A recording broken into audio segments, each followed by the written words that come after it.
So when you click away from Let's Encrypt and then click back into it, you will see your new Let's Encrypt certificate show up. So let's have a look and make sure that it's there. It'll be at the bottom of the list if you have more than one.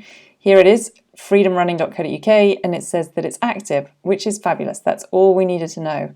So I'm going to go back to the cPanel now, and what we're going to do now is we're going to install WordPress.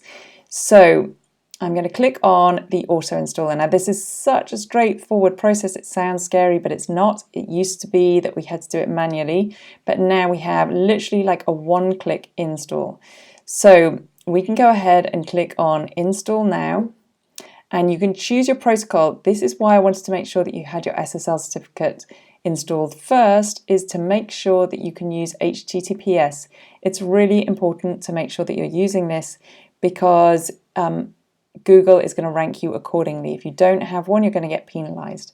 So you want to make sure that you're over a secure protocol, and then you can choose the domain name that you're going to use to actually install it. So freedomrunning.co.uk.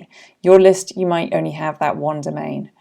Leave directory blank. You don't need to change that. Now, your site settings you can change later, but I'm just going to add something now just so that I know what it is, and I'm just gonna type something here.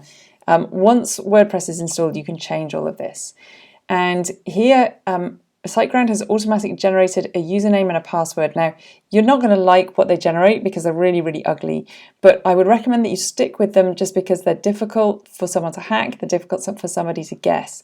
So make sure that you copy and paste these into a safe place, and then when you have actually installed it, you can go ahead and you can change them.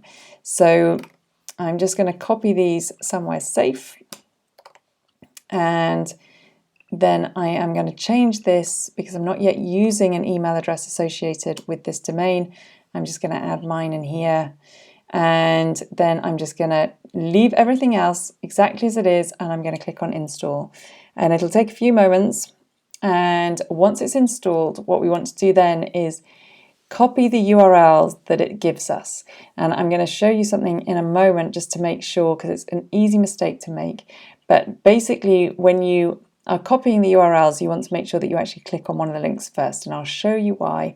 Because when SiteGround generates these URLs for you, it generates an automated URL which you won't then be able to use in the future. So it shows you what the URLs are, but this URL actually goes to a SiteGround link.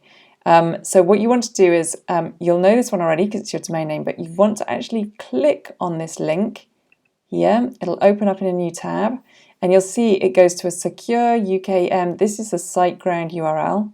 So if you just copied it from there, from that panel, then it would have, you wouldn't be able to log in using it later. The URL that you want to copy, it used to be straightforward, but they've started up this wizard, is all the way to the end of WP admin. So you're going to copy that. This is going to be where you log in from now on into your WordPress admin panel. So SiteGround's now added like a nice little intro starter thing. So you can go to start now, and it'll take you through a little tour, or I'm just going to click on exit, and this is going to take us straight through to our dashboard. So this is a clean installation of WordPress, and this is it. You're in. It really didn't need to be any more difficult than that. So WordPress is installed, and in the next video, we're going to have a look around WordPress, and then we're going to install a theme for you to use.